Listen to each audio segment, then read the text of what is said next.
सभी पंच नमस्कार मंत्र का स्मरण करेंगे।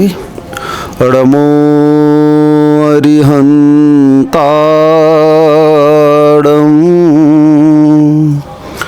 णमो सिद्धाणं,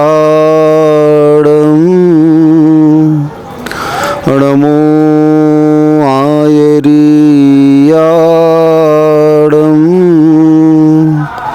णमो वज्रायाणं, णमो लोये सबसाहूणं।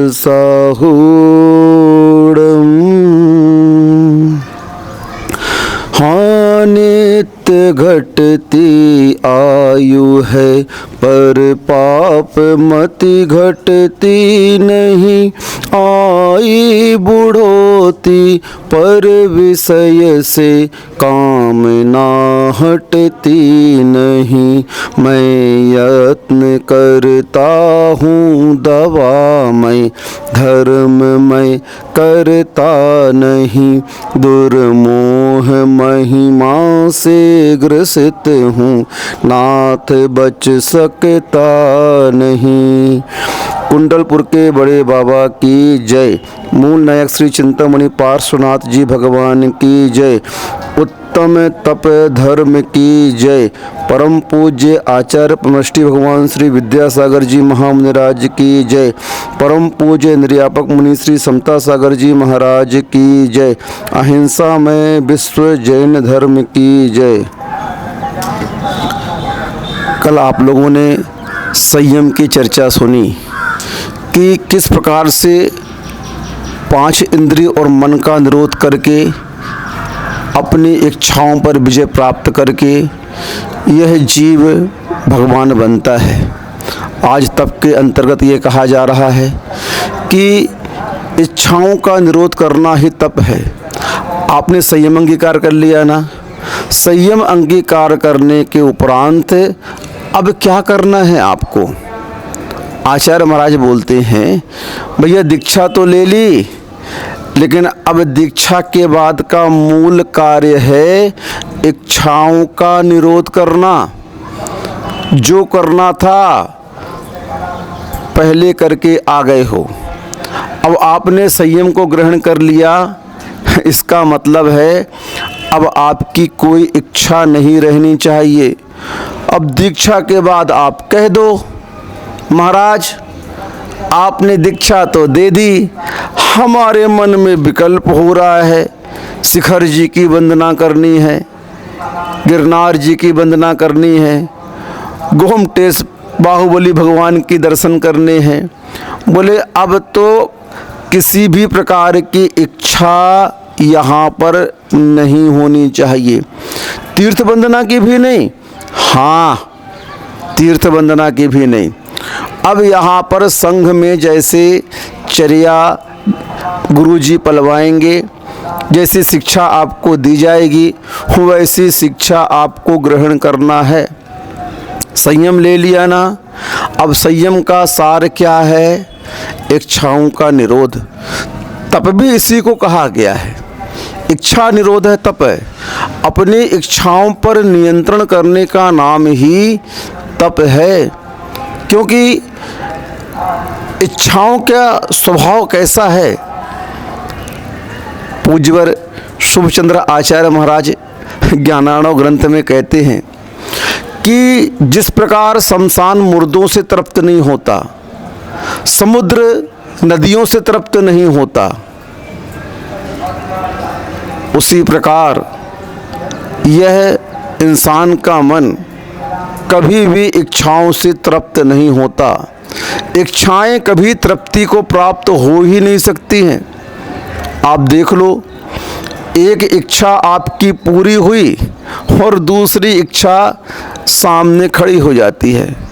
उस चिराग के इंद्र के जैसे है। उस चिराग को घिसा और उसका वह जिन्न सामने खड़ा हो गया। बोले हुक्म मेरे आका, आप मुझे हुक्म दो। अब वो जिन्न है और विक्रिया है, अपने मंत्र के माध्यम से, जादू के माध्यम से वो कोई भी कार्य 1 मिनट में कर देता। अब सेठ जी परेशान हो गए, भैया इस जिन्न से कैसे छुटकारा पाऊं। तो हमारे आचार्य महाराज वहाँ पर थे, उनने बोला, देखो आ बैल मुझे मार, तूने आफत मोल ले ली। अरे छोटे मोटे कार्य थे खुद कर लेता, अब उसके लिए तूने क्या लगा दिया, जिन्न को लगा दिया। और उसने शर्त रख दी कि अगर मेरा कार्य पूरा होने के उपरांत दूसरा कार्य नहीं बताओगे तो हम आपको मार देंगे। क्या कर देंगे, अब क्या करे बेचारा। तो हमारे गुरुदेव ने बोला, बेटा कोई बात नहीं, अब इस भूत को तो भगाना पड़ेगा। तो एक काम करो, एक खंभा गाड़ दो आपने आंगन में और उससे बोलो, इसमें उतरो इसमें चढ़ो, इसमें उतरो इसमें चढ़ो। क्या होगा, उसके लिए यही आज्ञा दे दी गई। अब वह जिन्न उस खंभे में चढ़ता फिर उतरता, फिर चढ़ता फिर उतरता। वो थक गया और आखिर में हार मान करके उनके पास में आया। बोले, मुझे क्षमा करिए, आप जैसा कहेंगे मैं वैसा करूँगा और आपके प्राण हरण भी नहीं करूँगा।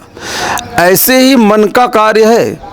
यह मन इन संसार के विषयों में अप डाउन करता रहता, लगा हुआ है, इसकी चाह में लगा हुआ है। और एक चाह पूरी नहीं होती है तो इसके अंदर 100 विकल्प खड़े हो जाते हैं। ऐसे ही तप के माध्यम से इस मन रूपी जिन्न को अप डाउन कराओ। कहाँ कराओ, श्रुत स्कंध में। श्रुत का मल्ल गाड़ दो एक, उस पे चढ़ाओ, उतरो। क्यों, बार बार जब तत्व की ओर दृष्टि जाएगी ना, फिर इसका मन उन विषय भोगों के प्रति उदासीन हो जाएगा। बार बार आचार्य महाराज कहते हैं कि इस मन के माध्यम से क्या किया जाए। बोले, कुछ नहीं करना है, सब साधना का मूल यही है। गुरुजी कहते हैं जानने के लिए 3 लोक है, और उस 3 लोक को आप कितना जान पाओगे मुझे बताओ। इतना बड़ा विश्व है और इस विश्व का क्या आपने कभी भ्रमण किया है, बताओ। क्यों भाई साहब, क्या आज तक आप विश्व घूम पाए? महाराज जी बेगमगंज से तो निकल नहीं पाते हैं। साल में 2-4 बार अगर कहीं सागर चले गए, भोपाल चले गए, या कभी ऐसा निमित्त मिला शिखर जी चले गए या आचार्य श्री के दर्शन करने चले गए, बस। भारत में ही रह कर के कितने प्रांतों का आप भ्रमण कर लेते हैं बताइए। कर पाते हैं क्या? नहीं कर पाते। यहीं पर पूरी जिंदगी आपकी व्यतीत हो जाती है। तो आप 3 लोक के बारे में क्या जानेंगे बताइए?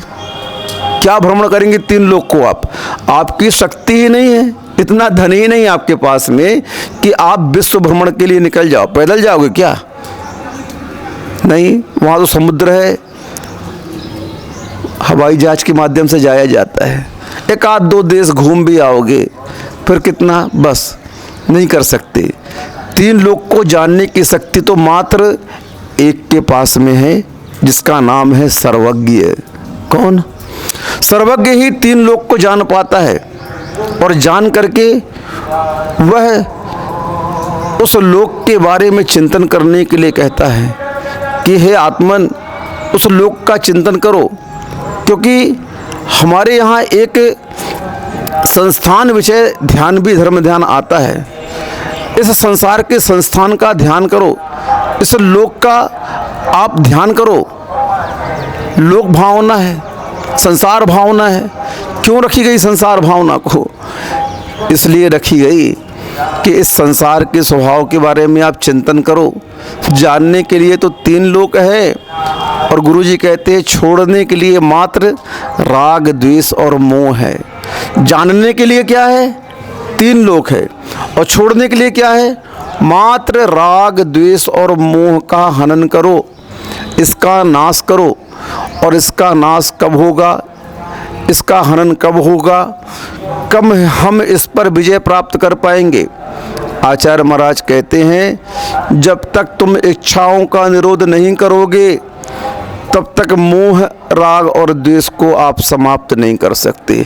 ये राग, द्वेष, मोह ही इस इच्छाओं की जननी है और इस इच्छाओं की जननी होने के कारण यह आपके अंदर वैराग्य नहीं उत्पन्न कर पाती है।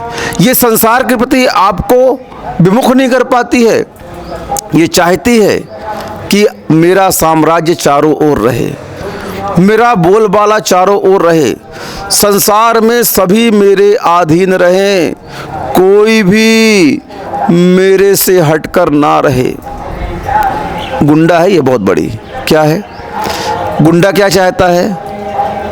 गैंगस्टर क्या चाहते हैं कि हर तरफ मेरा साम्राज्य हो। क्या हो?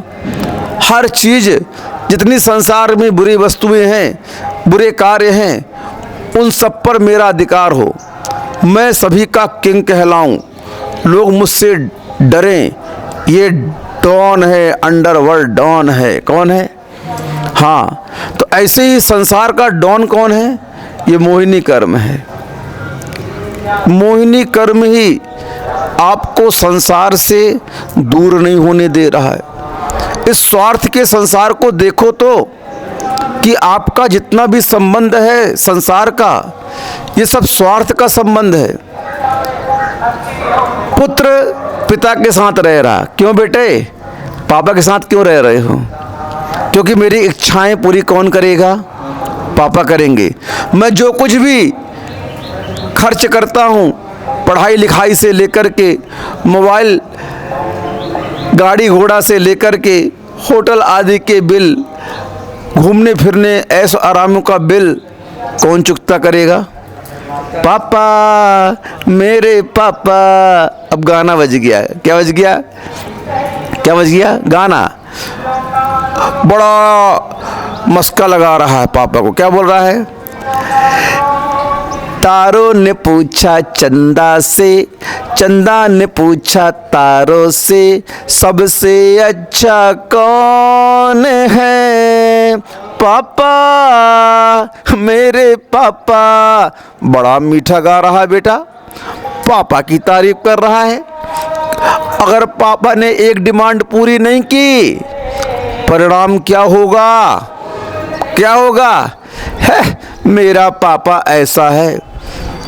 बहुत आज विकट स्थिति बनी हुई है। आप लोग को पता नहीं, माता पिता आप बन गए हो, लेकिन बच्चों की इच्छाएं आज इतनी प्रबल हो चुकी हैं, इतनी प्रबल हो चुकी हैं कि जितनी आपकी आमदनी नहीं है, आज उतनी बच्चों की इच्छाएं हो चुकी हैं। इस आधुनिकता, इस चकाचौंध के संसार में, इस यांत्रिक युग में, इस भौतिक युग में आज व्यक्ति इच्छाओं का दास हो चुका है। इतने शौक इसने पाल लिए हैं, इतने शौक पाल लिए हैं कि इन शौक की पूर्ति के लिए बच्चे क्या कर रहे हैं आपको पता है? नहीं पता है तो सुन लो कान खोल करके। जितने माँ बाप आज सुन रहे हैं इस तप धर्म के दिन, देखो आपने अपने बच्चों को संस्कार नहीं दिया, तप त्याग की साधना नहीं कराई। आज भी बच्चे बाहर पढ़ने गए और बाहर की दुनिया क्या है आज देख के आइए।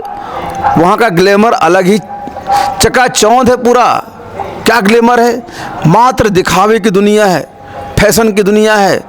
और वे बच्चे वहाँ पढ़ने जाते हैं बेचारे, और बड़े बड़े रईसों का स्टेटस देख करके उस जैसा बनना चाहते हैं, उस जैसा घूमना फिरना चाहते हैं, उन जैसे बड़ी बड़ी होटलों में खाना चाहते हैं, उन जैसे शौक करना चाहते हैं, बड़े बड़े मोबाइल महंगे महंगे रखना चाहते हैं। अब बाप की हिम्मत तो है नहीं, अब वे क्या करें? कहाँ से लाएं पैसा? कई बच्चियां वहाँ जाकर के अपने शरीर को बेच करके पैसा लाती हैं, बड़े बड़े घरों के लड़कों से संबंध बनाती हैं और अपनी इज्जत को बेच देती हैं इस शौक को प्राप्त करने के लिए। बताइए आप, इस इच्छाओं का स्वभाव तो देखो। इन इच्छाओं ने आज उन बच्चों को, छोटे छोटे बच्चों को वासना में ढकेल दिया। इन इच्छाओं ने बच्चों को आज इतना बर्बाद कर दिया कि बच्चे इसमें चरस, हेरोइन, शराब, इन सब का सेवन करने लगे। संगति में आकर के मांस तक का भक्षण करने लगे। अब बताइए आप, सारे धर्मों को एक तरफ रख दिया, धर्मों की परंपराओं को एक तरफ रख दिया, कुल के आचार्यों को एक तरफ रख दिया और धर्म की अवहेलना करते हुए, धर्म को अपने पैरों पर रौंदते हुए आज उन विषय वासनाओं की गलियों में चल रहे हैं और जाकर के भटक रहे हैं। उसका अंजाम जब सामने आता है तब उसे पता चलता है कि ओहो, मेरे बच्चे ऐसे निकल गए, ऐसा कर लिया। ये सब उस इच्छाओं का परिणाम है। इसलिए आप लोग बचपन से ही इन बच्चों को जैन धर्म के संस्कार दीजिए, पाठशाला भेजिए, वहाँ पर जाकर के धर्म के बारे में पढ़ेंगे। मंदिरों में छोटे छोटे नियमों का एक यंत्र आता है, उस यंत्रों को लगाइए। बच्चे जाकर के उस यंत्र को, हम बचपन में देखते थे, उसको घुमाते थे। आज टॉफ़ी नहीं खाना, आज बिस्किट नहीं खाना, आज ये नहीं करना, आज वो नहीं करना। कई प्रकार की जो बच्चों की इच्छाएं होती थी संसार के लौकिक पदार्थों की, उन इच्छाओं का ध्यान रखते हुए उस चक्र को बनाया जाता था और उस दिन उस बच्चे का उस पदार्थ का त्याग होता था और उसके माध्यम से उस बच्चे के अंदर संस्कार पड़ते थे। आज मुझे इस वस्तु का त्याग मिला है। मंदिर जी में मैंने चक्र घुमाया था, मुझे ये नियम मिला। डब्बे में बहुत सारी चिट रख दी जाती थी, उन चिटों को निकाल करके बच्चे देखते थे और उसका नियम पालते थे। ये क्या हो गया भैया? आज सारी की सारी गलती माँ बाप की है। किसकी है? इस पर्यूषण पर्व में भी बच्चे अभिषेक करने नहीं आ रहे हैं। चलो, जिनको स्कूल जाना है सुबह आ जाओ, 6 बजे से अभिषेक हो रहा है। लेकिन देखो तो, आप स्वयं अपने बच्चों को बिगाड़ रहे हैं, संस्कार दे नहीं रहे हैं। जैन धर्म तप त्याग का धर्म है। जिस प्रकार आप लोग पर्यूषण में एकासन, उपवास आदि के माध्यम से साधना कर रहे हैं, विषय कषायों का परित्याग करके अपने आप को धर्म से सजा रहे हैं। मात्र 10 दिन के धर्म से सजाने से, मात्र 10 दिन के तप करने से कुछ नहीं होगा। ये तप अगर आप नहीं करोगे तो आपका पत हो जाएगा। पत यानी पतन हो जाएगा। तप का विलोम कर दो, अब क्या होता है? पत क्या होता है? पत यानी गिरना। क्या होता है? पत यानी पतन। तो इस तप के बिना आपका निश्चित पतन ही है। इस माटी को, जिसका दुश्मन जल है, जब वह तप करके आती है तो देखो उस जल को भी अपने अंदर स्थान दे देती है। तुम रखे रहो महीनों सालों तक उस जल को उसके अंदर, वो बोलती है अब ये जल मेरा कुछ नहीं बिगाड़ सकता। क्यों नहीं बिगाड़ सकता है? क्योंकि मैं अब इतनी तप करके आ गई हूँ अग्नि के उस आवे में कि यह मेरा कुछ बिगाड़ नहीं कर सकता। श्रावकाचार्य में एक गाथा आती है, काले कल्प सते पिचा न विक्रिया लक्ष्य। सिद्ध भगवान कल्प काल बीतने के बाद भी उस स्वभाव से च्युत नहीं होते। उनका जो सुख होता है, यहाँ पर कली काल में कितना भी परिवर्तन हो जाए, कितना भी उठापटक हो जाए, 3 लोग को डमरू के समान भी नचा दो, इतना आतंक इस 3 लोग में मच जाए, लेकिन उनके सुख में तिल तुस मात्र भी फर्क नहीं पड़ता। कुछ भी वहाँ पर अभाव नहीं होता सुख का। क्यों? ये सुख उन्हें कैसे प्राप्त हुआ? इस तप में तप करके उन कर्मों को उन्होंने नाश कर दिया। बस जो हमारे शत्रु थे, तप के माध्यम से हमने उन्हें नाश कर दिया और वे क्या हुए? समाप्त हो गए। जो उधम करने वाले थे अब उनका ही नाश हो गया, तो अब उधम क्या करेंगे बताओ आप? पहले कर्मों की निर्जरा ऐसे नहीं होगी। तपसा निर्जरा च, तप के माध्यम से निर्जरा होती है। तप के माध्यम से, किसके माध्यम से? बिना तप के आज तक कोई निर्जरा कर ही नहीं पाया है। संबर को अपनाना होगा। संबर को अपना करके उस चारित्र के माध्यम से उस परिसय आदि को जय करना होगा। ये परिसय आदि है क्या? यही तो तप है, इन्हीं को तो सहना है। परिसोडव्या परिसहा, इन्हें सहन करके ही हम कर्मों की असंख्यात गुणी कर्मों की निर्जरा कर सकते हैं।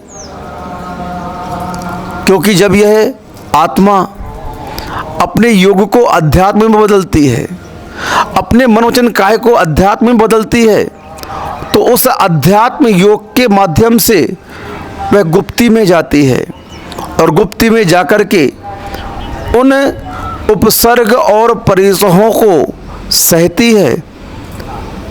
साधना के माध्यम से, तप के माध्यम से उसको जलाती है। पांडवों के पास शक्ति नहीं थी क्या? जिन्होंने महाभारत का युद्ध जीता, वे पांडवों की बात नहीं कर रहा हूं मैं उन पांडवों की बात कर रहा हूं जो मुनि बन करके बैठ चुके हैं आत्मध्यान में, और उनके ऊपर तपे हुए लोहे के आभूषण पहना दिए गए। क्या वे बलवान नहीं थे? चरम शरीरी थे, तद्भव मोक्षगामी जीव थे, बलवान थे, शक्तिशाली थे।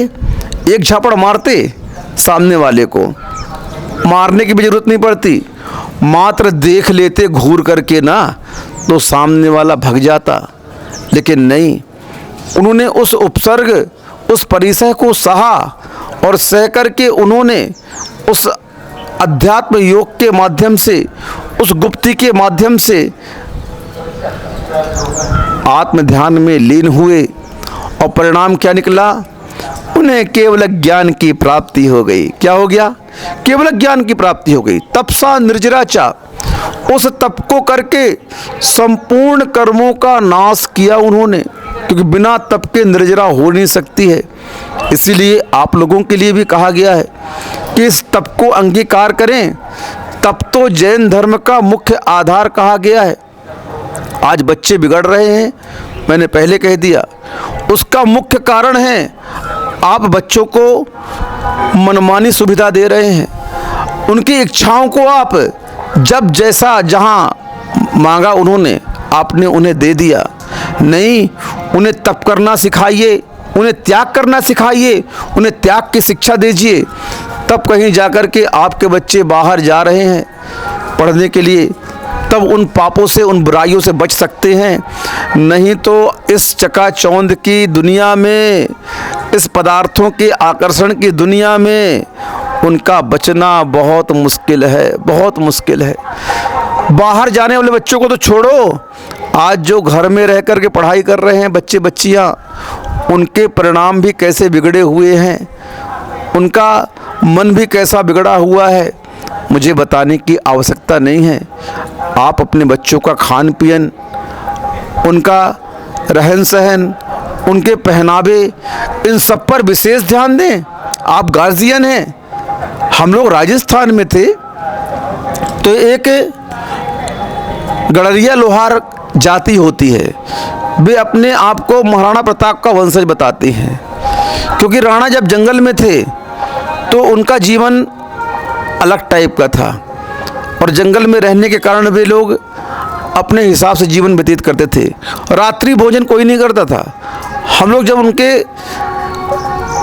झोपड़ों के बाहर से निकलते थे, शाम को सोच के लिए जाते थे हम, ब्यावर की बात है, तो वहाँ पर हम देखते थे कि 4:30-5 बजे उनकी रोटी बनना शुरू हो जाती थी, और वे लोग शाम को भोजन कर लेते थे। रात्रि को भोजन क्यों नहीं किया उन्होंने? पूछा हमने, भाई आप लोग शाम को खा लेते? बोले हाँ, हम लोग के आदर्श राणा जी हैं, और वे जंगल में भटक रहे थे जब मुगलों का आक्रमण हुआ। उस समय से हम लोगों ने रात्रि को भोजन नहीं किया, जंगल में रहते थे, वही आदत पड़ी हम लोग की।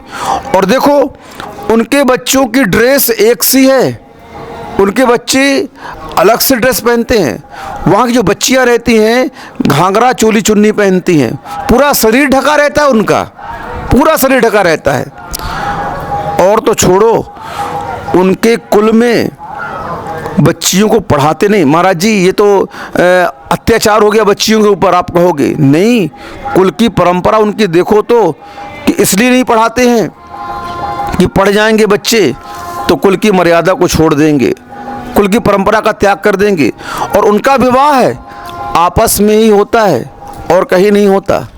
वो अपने कुल के बच्चों का विवाह अपने कबीले में ही करते हैं। ये सब परंपरा आज जीवित क्यों है? क्योंकि उन्होंने कुल की मर्यादा का ध्यान रखा, उस परंपरा का निर्वाह भी आज भी कर रहे हैं। उनके बच्चों का पहनावा जैसे आज से 300-400 साल पुराना था, पहले था, वैसे आज भी उनका पहनावा है, उनका रहन सहन वैसा है, तब वह आज परंपरा चल रही है। हम आपको पढ़ने से मना नहीं कर रहे हैं, आप पढ़ो, लेकिन जो कुल की परंपरा है उस मर्यादा का उल्लंघन तो नहीं करो कम से कम। और उस मर्यादा की उल्लंघनता का मूल कारण क्या है? बच्चों को संस्कार नहीं देना, उनको संस्कार से वंचित रखना, धर्म के प्रति उनका श्रद्धान आज कम क्यों हो रहा है? आज महाराजों से उनका लगाव कम क्यों हो रहा है? आप पढ़ने की तो छूट दे दी, सुविधा दे दी, साधन दे दिए, और वे जा रहे हैं। और मंदिर आने के लिए आप बोलते हो मंदिर दूर है, पाठशाला आने के लिए आप बोलते हो पाठशाला दूर है। उसका परिणाम क्या निकलेगा? बच्चे आपके कुसंस्कार से प्रभावित होंगे, कुसंगतियों से प्रभावित होंगे, और वे आगे जाकर के कुल की मर्यादा का नाश करने वाले होंगे, और आपका भी वह नाम रोशन करेंगे, लेकिन किसमें? मुख काला करके। कैसा करेंगे? हाँ, भग जाएगी लड़कियां, ये लड़के भग जाएंगे, दूसरे को लेके आ जाएंगे आपके घर में। फिर बोलोगे महाराज क्या करें, आहार नहीं दे सकते हम क्या? आकर के पूछते हैं परिवार के लोग, महाराज जी इनकी लड़की फलाने के यहाँ भग गई है, इनका लड़का दूसरे की लड़की लेकर आ गया है, हम आपको आहार दे सकते हैं क्या? भैया ये कार्य आपने पहले क्यों नहीं सोचा? बताओ ना, पहले सोचते आप, संस्कार देते बच्चों को, उनके अंदर कुल के संस्कारों को कूट कूट के भरते पाठशाला के माध्यम से, तो फिर यह काम नहीं होता। लेकिन क्या करें, आपके परिणाम ऐसे हुए, इसलिए बच्चे के परिणाम भी वैसे हो गए। आज तप का दिन है, मात्र तप मुनियों का अंग नहीं है, हम तो कर ही रहे हैं। हमारे लिए तो 12 तप हैं ही हैं, 28 मूल भी तप के रूप में है। जितनी भी मुनिचर्या है पूरी की पूरी तप के रूप में है, इच्छाओं के निरोध के रूप में है, और हम लोग तो उसके लिए तत्पर हैं। हमें ज्ञान हो चुका है, हमें दिख रहा है कि हमारा लाभ किस में है, और हम उस पथ पर आगे बढ़ रहे हैं, और उस तप में हमें कोई खेद खिन्नता भी नहीं है। आप सोचो जो मुनि बनते हैं उनको बहुत तकलीफ होती होगी, बिल्कुल नहीं होती भैया, बिल्कुल नहीं होती। क्योंकि जब लक्ष्य सामने होता है तो सारी बाधाओं को पार करते हुए वह साहसी उस लक्ष्य को प्राप्त करने का पुरुषार्थ करता है। और उस साहसी के लिए लक्ष्य को प्राप्त करने में जो बाधाएं सामने आती हैं, वे बाधाएं नहीं, वे उन्हें सफलता दिखती हैं। साहसी बाधाओं को सफलता के रूप में देखता है, और वह सफलता उसे प्राप्त हो जाती है। बाधाओं को वह जीत लेता है। क्यों जीत लिया उसने? क्योंकि वह उसे बाधाएं नहीं दिख रही, उसके दृष्टि में आगे का लाभ दिख रहा है कि आगे लाभ क्या है। एक बार आचार्य शांति सागर महाराज जी से किसी ने पूछ लिया, महाराज जी पंचम काल में तो मोक्ष नहीं है, फिर क्यों व्यर्थ में इतनी साधना कर रहे हैं, क्यों तप रहे हैं, गर्मी सर्दी बरसात की मौसम के परिसर सह रहे हैं, भूख प्यास पैदल चलना सब कुछ सह रहे हैं, अंतराय आ गया, केस सूंझ कर रहे हैं, कितनी पीड़ा होती है। महाराज ने बोला, अच्छा ग्राहक आ गया, बोले भैया एक काम करो आज। हाँ बोलिए महाराज जी। मेरी आम खाने की बहुत इच्छा हो रही है। किसकी हो रही है? आम खाने की इच्छा हो रही है, आज तुम मेरे आहार में आम की व्यवस्था कर दो। साधु कभी अपने लिए मांगता नहीं है, मैं तो ये बता रहा हूँ कि महाराज उनको शिक्षा देना चाहते हैं। क्या देना चाहते हैं? वो नहीं चाहते आप मेरे लिए कुछ लेकर के आओ, उन्हें शिक्षा देना चाहते हैं। बोले महाराज बरसात के मौसम में आम कहाँ से लेके आऊँ? फिर आम कब लगेंगे? बोले ज्येष्ठ के माह में लगेंगे, गर्मी में आम आते हैं, बरसात में तो आएंगे नहीं। बोले भैया ज्येष्ठ में आम आएंगे, बरसात में नहीं आते, तो उस आम की प्राप्ति करने के लिए वृक्ष लगा है तो ज्येष्ठ में लगा लेना वृक्ष और आम खा लेना। पर नहीं महाराज, वृक्ष तो पहले लगाना पड़ेगा। बोले भैया इसीलिए मुक्ति तो बाद में मिलेगी, मुक्ति का फल तो बाद में मिलेगा, लेकिन उस आम का वृक्ष, उस रत्नात्रय की आराधना के माध्यम से मुझे अभी रोपण करना पड़ेगा। मैं आज आम लगाऊं, वो कल मुझे खाने मिल जाएगा क्या? नहीं मिलेगा। उस वृक्ष को परिपक्व होने में समय लगता है, उस वृक्ष को बड़ा होने में समय लगता है, और उसके बाद उसमें एक समय के बाद ही फल आता है। भले ही आज इस कली काल में मुक्ति ना हो, लेकिन मोक्ष का द्वार तो आज भी खुला है। और हम जितना मार्ग को तय कर लेंगे, उतना हम मंजिल के निकट पहुंच जाएंगे। और बस जैसी वह सीजन आएगा ज्येष्ठ का, वो चतुर्थ काल आएगा, फिर मुझे मुक्ति प्राप्त करने में कोई असुविधा नहीं होगी। मेरी यात्रा बहुत कुछ तय हो चुकी होगी, बहुत कुछ यात्रा मैंने संपन्न कर ली होगी, और मैं उस मुक्ति के फल के निकट रहूँगा चतुर्थ काल में। ये है सोच। तप के प्रति ये सोच होती है साधुओं की। साधक ये सोच करके तप करता है, वो जानता है, उसके दिमाग में पहले बैठ चुका है कि वह मुक्ति कब प्राप्त करेगा। वह मुक्ति प्राप्त करेगा चतुर्थ काल में। पंचम काल में मुक्ति नहीं है तो साधना बंद कर दी जाए क्या? लेकिन नहीं, साधना तो आज भी है, रत्नात्रय की आराधना तो आज भी है। आज भी इस कलिकाल में अज्जवितरण शुद्धम, आज भी इस कलिकाल में नियमसार में पूज्यवर कुंदकुंज स्वामी ने कहा, शुद्धोपयोग से सहित, शुद्धोपयोग से रहित युक्त आज भी श्रमण है, जो श्रमण शुद्धोपयोग की साधना करते हुए असंख्यात गुणी कर्मों की निर्जरा इस कलिकाल में भी कर रहे हैं। आचार्य गुरुवर विद्यासागर महाराज जी जैसे ऐसे साधक जो आज भी अपनी आत्मा का अनुभव करते हैं, बार बार शुद्धोपयोग का स्वाद लेते हैं, भले प्रवृत्ति में आ जाएं, लेकिन बार बार निवृत्ति में जाने का पुरुषार्थ करते हैं तप के माध्यम से। आज देखो हमारे गुरुदेव को सभी रसों का त्याग करके आहार करते हैं, अनशन करते हैं, उन्नोदन करते हैं, वृत्ति परिसंख्यान तो उनका है ही है, वियुक्त शय्यासन लगाते हैं, काय क्लेश करते हैं, इच्छाओं तप करते हैं, और अंतरंग तक में भी प्रायश्चित, विनय, विज्ञावृत्ति, स्वाध्याय, विसर्ग, ध्यान, ये सारे क्षयों तप अंतरंग जो कहे गए हैं, इन तपों को भी हमारे गुरुदेव भली भांति करते हैं और हम लोगों को भी साधना के पथ पर आगे बढ़ाते हैं। ये बाह्य तप और अंतरंग तप, ये दो तप के भेद किए गए हैं। इन तपों के माध्यम से ही आत्मा कुंदन जैसे बनती है। बिना तपों को ग्रहण किए हुए किसी की निर्जरा आज तक न हुई है, न होगी। चाहे वह श्रावक हो और चाहे श्रमण हो, दोनों के लिए इच्छाओं का निरोध करना आवश्यक है। जितना जितना आप आवश्यकताओं को बढ़ाएंगे, उतना उतना आपके मन में संक्लेश पैदा हो जाएगा। जितना जितना इच्छाओं को आप बढ़ाते जाएंगे, उतना उतना दुख आपके जीवन में आता जाएगा। और जितनी जितनी इच्छाओं को आप कम करते जाएंगे, उतना उतना संक्लेश आपका कम होते जाएगा, उतना उतना आपको भय कम होते जाएगा, उतना उतना आपका दुख कम होते जाएगा, और आप उतनी ही मात्रा में सुख प्राप्त करते रहेंगे, सुखी बनते जाएंगे।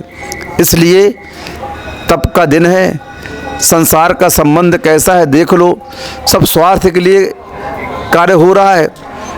पुत्र का स्वार्थ क्या है? पिता से अपनी सुविधाओं को प्राप्त करना। पिता का स्वार्थ क्या है पुत्र से? कि अभी इसकी पूर्ति कर देता हूँ, ये बाद में मेरी पूर्ति करेगा। ये बाद में पूर्ति नहीं करेगा। जितना पढ़ा लिखा दोगे, पढ़ लिख करके विदेश भाग जाएगा और फिर कोई देखेगा नहीं, तुमको खांसते खांसते मर जाओगे। हाँ, आने में वीज़ा नहीं मिल रहा, ये नहीं मिल रहा, क्या हो गया? पैसा भेज दिया पड़ोसी को, दाह संस्कार कर देना, ले बेटा, ये स्वार्थ तेरा हो गया। पत्नी का स्वार्थ कैसा है? पति के प्रति इच्छाओं की पूर्ति का। पति का स्वार्थ पत्नी के प्रति कैसा है? इच्छाओं की पूर्ति का। सारा संबंध इच्छाओं की पूर्ति का है। संकलेश का है, कसाय का है, राग का है, मोह का है, द्वेष का है। इसके अलावा संसार के संबंधों में, संसार के भोगों में, संसार के कसायों में कुछ नहीं है, मात्र पाप ही पाप है। इनका परिमार्जन करने के लिए इच्छाओं को जीतिए, क्योंकि भगवान बनने का सूत्र क्या है? इच्छा माइनस मनुष्य इक्वल टू भगवान। भगवान बनने का सूत्र क्या है? इच्छा माइनस मनुष्य इक्वल टू भगवान। भगवान कौन बनता है? जिन्होंने सारी इच्छाओं को जीत लिया, जिन्होंने संसार के स्वभाव को जान लिया, इन विषय कसायों, इन भोगों के फल को समझ लिया।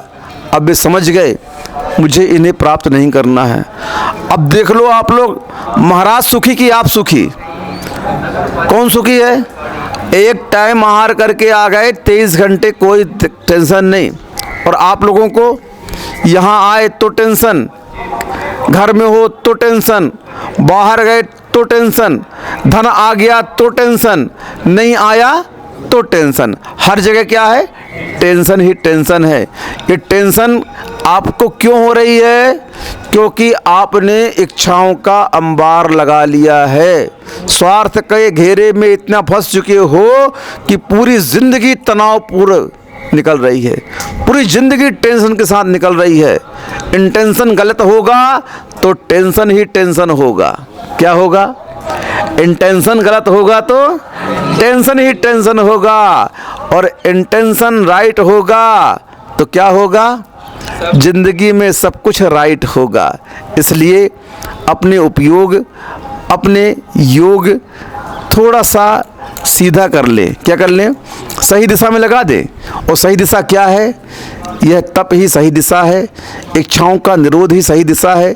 इच्छाओं को कम करते जाएं और अपने जीवन में आप अपने आप को सुखी बनाएं, उस आत्मवैभव को प्राप्त करें। इन्हीं भावना से अहिंसा परमो धर्म की जय, उत्तम तप धर्म की जय, आचार्य गुरु विद्यासागर जी महामुनि राज की जय, अध्यापक मुनि समता सागर जी महाराज की जय। कितने